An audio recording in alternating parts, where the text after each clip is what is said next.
G'day folks, Schneb back at you here. Got the hard work done here on the farm. The hay's all cut, baled, and sitting in the buildings. Got some equipment to put away and clean up for the year, but the hard part is done. But man, it was hot. Got so hot in the cab that the fan blower melted out of it, so I had no air in there. So I ended up having to buy those little stupid plastic fans from the Canadian Tire just so I wasn't going to pass out in there from the heat. But it was not fun. Anyways, we're going to get back onto some fun stuff here.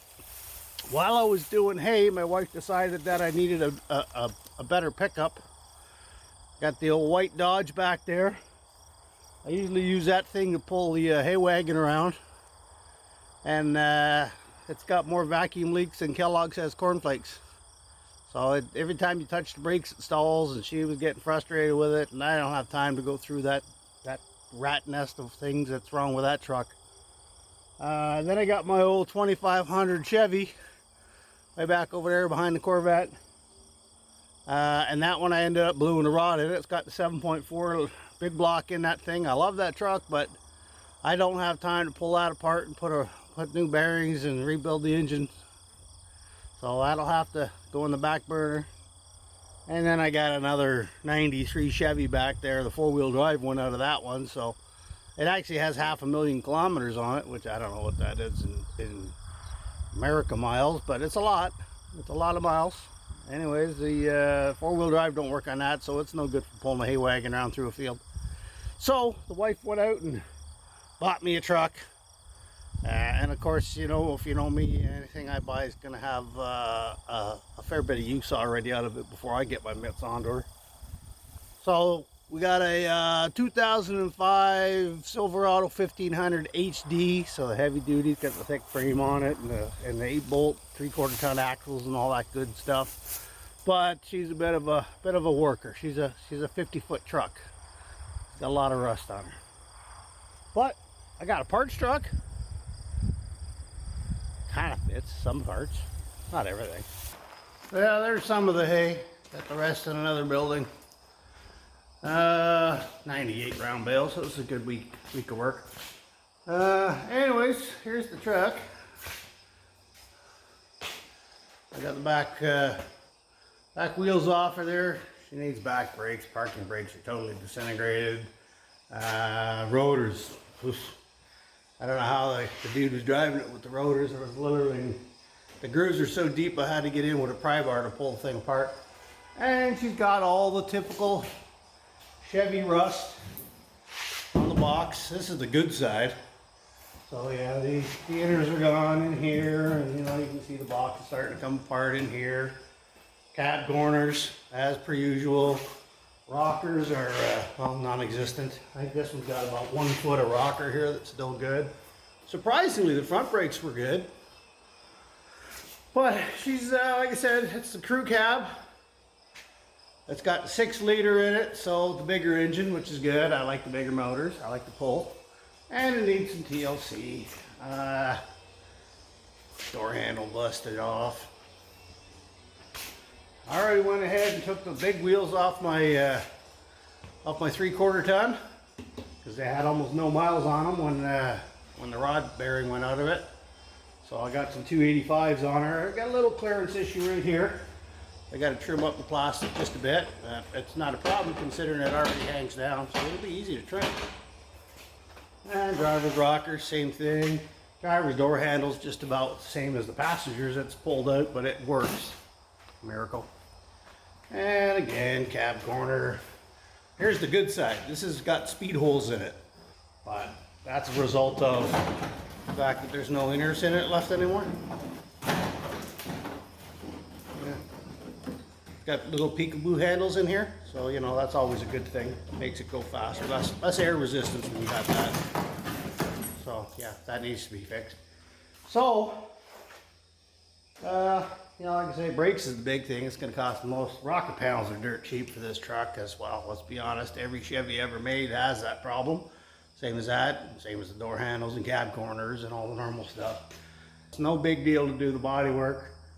I don't like doing it because I had to do it when I was a kid, and well, it's dirty and slow, and Yeah, but I'll do it because I'm cheap, and I got that at a good price, and it's got low miles, 164,000 kilometers, which is 100,000 miles, which is nothing. But yeah, we got to get that all done. So there's the meats I'm putting on it. They're 285 Cooper all-terrains. Yeah, all-terrain winter, because, well, I'm in Canada and I don't change my tires in the winter. I just drive the darn things. There's the ones that were on it. They're also Cooper Discover. They're the all AT3s, so a little more of a street pattern and not as good in the winter. But you can see 265 versus a 285. It's a heck of a lot more meat on them 285s. And I already had the aluminum 8-bolt rims mounted and everything else. And they almost got no miles on them. Like I said, I put them on, and about 3 months later the rods started knocking. So I think they got one winter on them. So like I said, I already got the brakes taken off because I was doing an inspection of it. I'm going to put shocks on this while I got it. The backing plates are toast. This is the good one. And there's what's left of the backing plate. The other side is non-existent.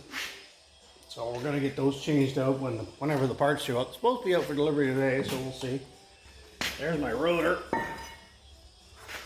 And you can see the inside. You could probably even see the lip on the camera there, how bad that is. It's about an eighth of an inch taken off. So I had to pry the calipers open just to get the darn things off. But like I said, the fronts are in good shape, so that saves me a few $100. Biggest job is going to be the rockers and cab corners, and I'm debating.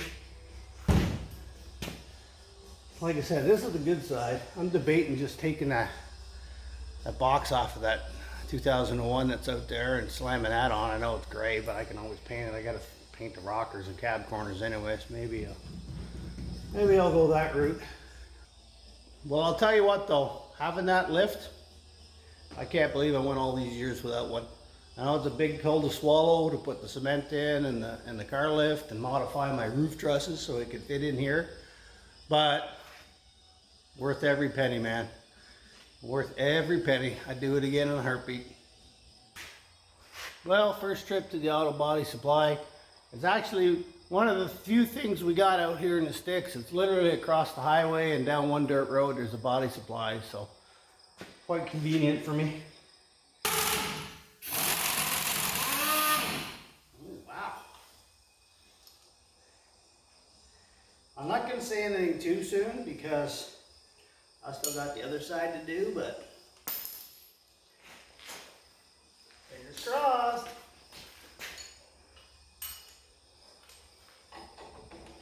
I don't know why I'm crouching down here. I could have put it up higher.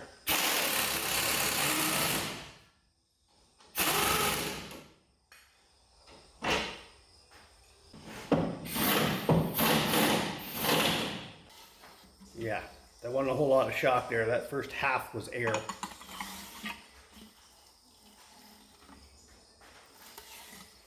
Yeah, that's when they actually start to work. You can see they're springing back now. Well, looky there. Parts truck's already paying for itself. Not only did it have my tire iron, but it also had the fancy bag with all the jack instructions and the jack handle, which I was missing. I'd call that a win. So yeah, I'd be in fine shape if I ever had to change that spare, because, well, that's got no air in it, even though it's brand new. The bloody winch thingy here is completely rusted and it won't unhook like it's supposed to. So yeah, I'll be sitting at the side of the road waiting for a tow truck. It's raining rust. Hallelujah. That ain't how it goes. That's why I wore my good shirt today. Good Lord. Wow.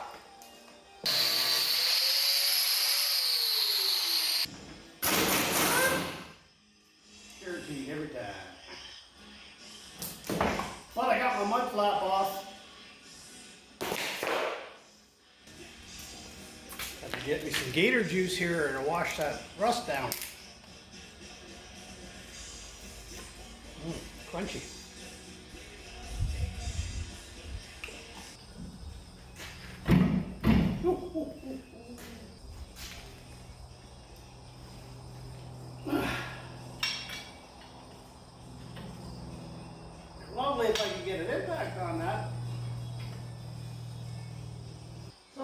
museum to put these parts where a guy can get at them so easy. I think I found that now.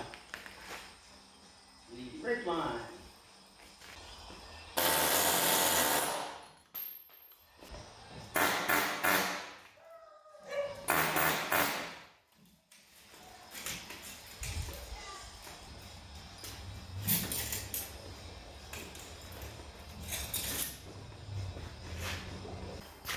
Okay, so I got the brake backing plate off.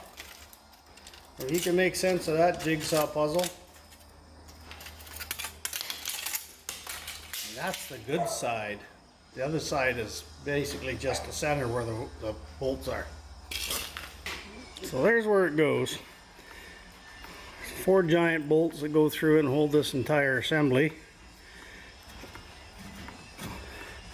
Which makes sense. I mean, that's the brake calipers and everything go onto it, but they're like a lug nut, so they're splines here that go in this. I had to push those out with an air chisel. Still got the other side to do. I'll show you here the assembled version. There we go. So there's what we're looking at on the unassembled side. There's your park brake assembly. You can see the chunks are just coming off it, so that'll never pass safety. So you got the giant nuts. I think they're 15/16 works on them. I'm sure there's the metric equivalent, but I've been spraying them for days and they still look like crud. So that holds this inner part to the axle housing, which is this. This is your inner part, and that's where your calipers bolt onto. I'm about to drop one here. So your calipers bolt on the other side. And those flat-headed bolts, you can see right there is a better view of it. They're pressed into here. So loosen one, press it out, loosen one, press it out, till you get to the last one. And of course, I want to show you this while I'm here. Somebody replaced the brake line. You can tell that was one of those ready-made store jobbies because they had so much brake line, it only goes from here over to here. I mean, 12, 13 inches probably would have sufficed. So they just left it loose and hanging back here like this. But what they really did really smart, which I really like, is here where they put it on the bump stop cradle. So when you cycle your suspension real good and hard, which I mean you gotta hit a pretty big bump for that, but I've seen these where the bump stop closes off this brake line completely because people run it across here. Okay, so this line is supposed to come out here, bend, come down along underneath the bump stop bracket, along the axle tube, and then up into here. Not 2 feet of hose just kind of sitting here all bent like, I don't know what the heck that's supposed to be, but we're going to replace that. And I busted this one on the other side, so that's got to get replaced anyways. So I got a couple brake lines to do. You know she's a rusty old girl when you got to stop halfway through the job to sweep that up. And of course, you got to pull your axle shafts out because you can't, it's a one-piece backing plate that doesn't fit over the hub here. So you got to pull both your axles out. So it's a good idea when you're shopping parts to have a look down here, and if you've got any diff fluid leaking here, buy your axle seals and do that at the same time. All right, so you're going to need a diff cover gasket or silicone if you're one of those guys. Possibly the axle seals, and a heck of a lot of penetrating oil and patience, because this is not an easy job to be doing in your driveway.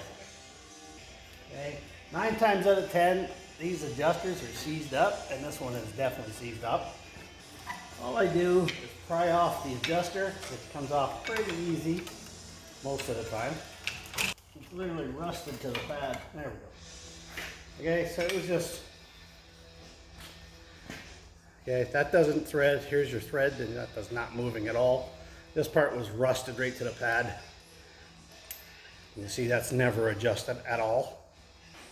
Well, these are rusted in pretty good. Clearly nobody's been using these park brakes.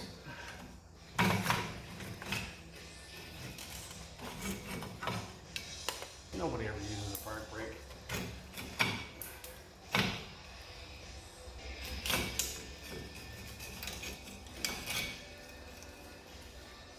If you're curious, that's what the assembled unit looks like.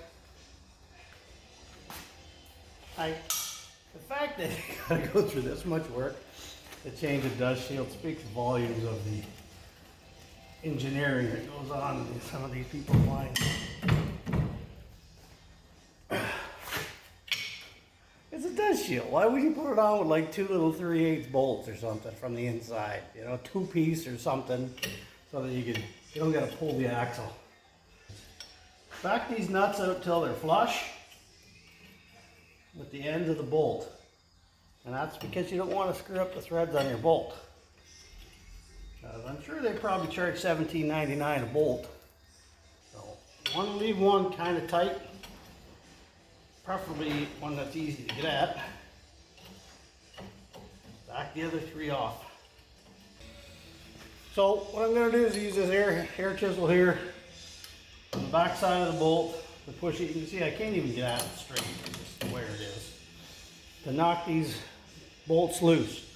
If you're really struggling, heat up this area here around the outside with a propane torch. Don't go crazy, but heat those up and it should help. You're going to need a bar or a punch or a hammer or something to get them out. They don't just come out on their own.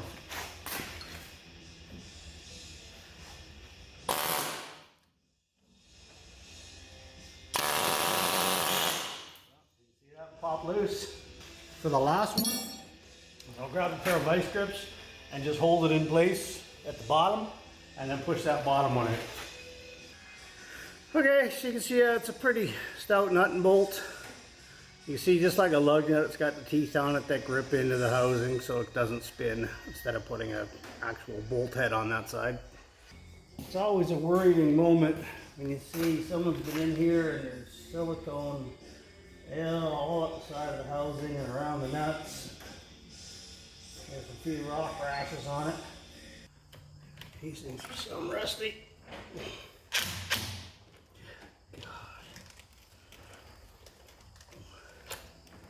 That's gonna be fun. Oh, I wish the spare tire wasn't hitting me in the head every 2 seconds.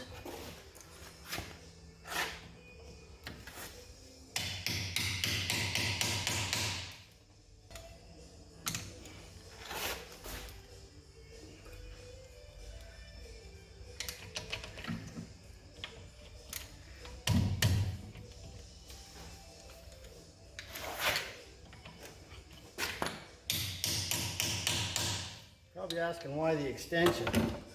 The extension gives me better control so I don't twist. Why the impact? Because it can actually hold up to a little bit of beating.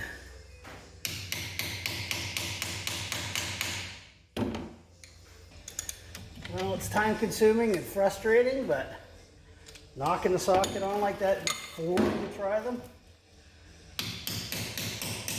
just a better idea. This is the best shape they're going to get. They're not going to get better by going at it with other things first. Okay, so what we're going to do here is we're going to put one bolt back in up top and just snug it down. Pull all our other bolts. Have our drip pan ready. It's going to be a messy one. Okay, this has got a fair bit of rock rash already.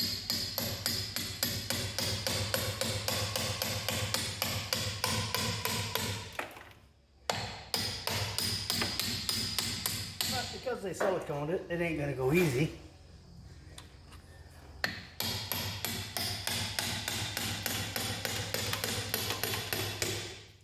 Okay, starting to get some leakage here.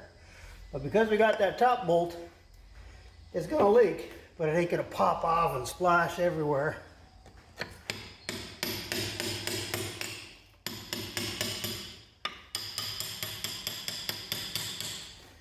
And just let it drain at its own pace. It's not too bad looking actually. Doesn't smell bad. Go ahead and pull that last bolt. silicone. Now, 373 posi. Pretty clean inside. But man, did they ever go overboard on the silicone? I highly doubt there's been any real work done to this thing. So we got a little sludge around the magnet in here. That's normal. Okay, so all we got to do now is rotate the carrier around so that we can get at the bolt that holds the pin in, and then we can pop our C-clips off. Okay, so we're just rotating that carrier around. The worst thing I've ever done here is break one of these bolts. Now it's like a nightmare. Okay, so you don't got to pull the bolt all the way out. You just got to get it so you can pull this guy out of here. Yeah, because it threads right through here and holds all your pinions in place. We got that done. Push your bolt back in and rotate her again. Okay, so once you get her rotated around, you just got to push your axle shaft in until you can get at the C-clips. And a magnet is handy here, which I don't apparently have. Alright, well that's what you're pulling out, little C-clips. Once you got those out, carefully pull your axle shaft out. Now you don't want to hurt your seal, so once you got enough room, support the weight.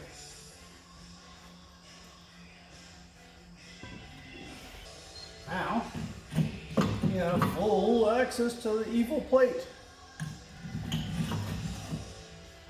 The same on the other side, and it's Miller time. There's the inside of your posi, and this is the side you want to be looking at when you're doing your C-clips, okay, because those are the two gaps. I know I didn't realize the ring gear was blocking so much of the camera, but those just sit in here like that. One on either side, that's the only thing holding in your axle technically. So at this point, it's clean up. You can see here, there's the magnet. And that's where all your fine metal gook collects, right in there. Several days before I put this back together. So we're just cleaning it out. We're just gonna let that air dry.